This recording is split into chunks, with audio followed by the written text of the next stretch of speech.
The Nifty, the first tick is in the green, so up about 20 odd points. The Sensex is up about 100 points, and the mid-cap index is up 250 odd points. So a decent opening, you'd have to say, for the frontliners, but all the action yet again is in the broader market. Zooming away now on the mid-cap index, up almost 1%, 0.8% to be precise. In the frontliners, as I was mentioning earlier, IT is making a bit of a comeback in the last few days. HCL Tech, TCS, Wipro, are all your top Nifty gainers. Is the worst over for the IT sector? We don't know yet. But for now, there's definitely some buying action that's picking up there. Apart from that, cement is seeing its share of buying. Ultratech Cement is up about 1%. Dr. Reddy's has been a pretty strong stock. In fact, this year, Dr. Reddy's is now up about 20%. So, it's notched up a goodish amount of gains. And some of the auto stocks, Bajaj Auto, Hero, Eicher, are all doing pretty well, up about 0.4%. In fact, the headline index may be flat, absolutely quiet, but plenty of stocks are at fresh 52-week highs. Tata Motors is at a fresh high this morning at 583 rupees. It's now up 50% for 2023 already. Exide is at a fresh 52-week high. L&T Finance at a fresh 52-week high as well. And plenty of other stocks. Britannia is sitting at a fresh high too. So this entire FMCG pack is looking pretty good. But on the downside, what's dragging is Divi's Labs. Divi's is down 1.5%. As we were telling you, there's a downgrade from BofA Securities which has come through. JSW Steel is down about 1%. Hindalco, Cipla, Sun Pharma are all in the red. So Pharma is taking a bit of a backseat this morning, apart from which Axis Bank is also down about 0.3%, dragging its feet. Reliance is the one that's just playing spoilsport, preventing the Nifty from getting to all-time highs. Reliance absolutely flat with a bit of a negative bias. But other than that, it is a quiet market, just buying time, around this 18,800 mark, consolidating at these levels. But the real party is in the mid-cap. I was just going to say nothing quite about the mid-cap opening and the mid-cap markets, right, Sonia? Look at the index go. I mean, straight away, 1% higher. Nifty is doing nothing, zilch. Mid-cap index at the open up 1%. That's just the extent of the momentum out there. Z is trying to recover some ground. Yesterday, Z ended 6.5%. A lot of people raising questions on the future of the Sony Z deal now, given that things are really stuck in court. Anyway, that stock started positive for the time being. Piramal Pharma. I mean, let's go over the newsmakers first of all. So, Piramal Enterprises actually and Shriram Finance are the stocks where there's a 10% up move immediately after the block deals. Subros, a stock that Sonia and I were just referring to, another 20% circuit on Subros. 20% yesterday, 20% today, because of this mandatory AC cabins in commercial vehicles now. So that's a stock that's in a sharp focus. Thyrocare, after the block deals, continues to find some traction, 2.5% up. GR Infra Projects, they've announced a couple of order wins. That's a stock up about 3%. So it's really, really buzzing out there in the mid-cap market. RVNL, which pretty much is saying that, look, we're still in the game. Don't write us off with respect to that Vande Bharat order. That's a stock up to 2.5% as well. So quite a few moves in the mid-cap market, at least for the time being.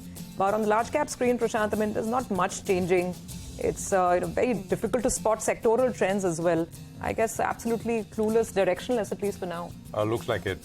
One name which is coming up on the downside is Aptus Housing. I mean, that's a small housing finance company. I'm not sure if there's a block. Maybe there is a block which has happened. Volumes are huge. And by the way, in names like Aptus and, Home First, etc., there are private equity investors who... and there has been this talk, and we've put this to the managements quite a few times when they've been on the channel, whether there is intention to sell, etc.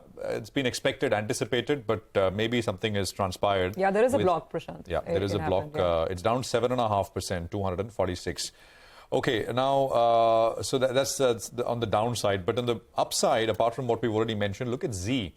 Z sold off 7% yesterday. It's coming up 6% this morning. It's the second largest volume traded name across the board. So that is coming up. And I think there's an article in the Mint newspaper which says that, the Sony Z deal is, it's on track. That's what the headline reads.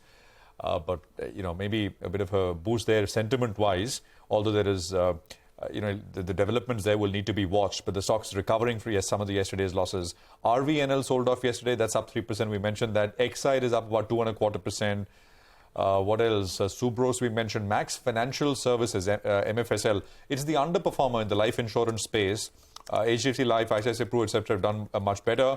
2.5% higher on MFSL. Piramal Pharma, I mean, Piramal Enterprises, of course, is locked up. There was where the deal has happened, but Piramal Pharma is up about 3.5%. That has also been after the demerger, it's been a huge underperformer. But lately we've been hearing some recommending Piramal Pharma as a value buy. Metropolis is up about 2.5%. Thyrocare is up a little bit, 3% or so. CG Power is up about 2%. A rate gain, it came back above the 400 rupee mark yesterday, gaining another 4% this morning, 425. I saw Gokuldas Exports, right out of the gates. Gokuldas has reclaimed 500 rupees yesterday after some time, and I think that is starting. Okay, that's actually flat, 507 or so at this point in time. So it's a market with lots and lots of activity, but the two big ones are, of course, Shriram and Piramal Enterprises. Both are up 10% respectively. Sonia. And a lot of these stocks, right, that have their interests across some of the newer spaces, whether it's technology, big tech, electric vehicles, once again coming back into action. Just look at something like Tube Investments. It's up about 3.5%. It's had a big rally in the last many months. KPIT Technology has come back in a big way as well. 3.5% higher on KPIT Tech. And, this month, KPIT Tech is up almost about 5% or so. In fact, for the year, KPIT Tech has put on almost 55%. So just pull up the yearly chart since the start of 2023. Big moves coming in there. Exide is also coming back in a big way. It's up almost 30% for the year now, Exide. So some of these battery makers that are making investments in the EV space are also doing pretty well. So just keep an eye out on these themes. All the new themes, exciting themes are getting action now. By the way, railway stocks, your Ircon, your Texrail, some movement there as well that's kind of back. Aside of all the Vande Bharat issues, some of the other railway stocks also perking up. Ircon is up about 5%. Okay, it's cooled off. Started up 5, now it's cooling off right now. So is the market. The metals, Hindalco, these are names. JSW Steel, they're weak. Divi's, of course, on that downgrade. So I think overall, fairly muted start to the day. As stocks are coming up, right? I mean, the reclaiming levels. Look at something like a Muthoot. It's not a big move, but it's back above 1,200 rupees after, I think, some time. So leave no man behind. I mean, leave no stock behind. And that seems to be happening. It's a rising tide lifting most boats. Of course, Muthoot has indicated, better trends over the last 2 or 3 interactions, saying that competitive intensity, etc., has gone down. But there is a fair bit of traction now across the board. By the way, the Nifty's picked up. It's up 18 points from being flat, 18,835.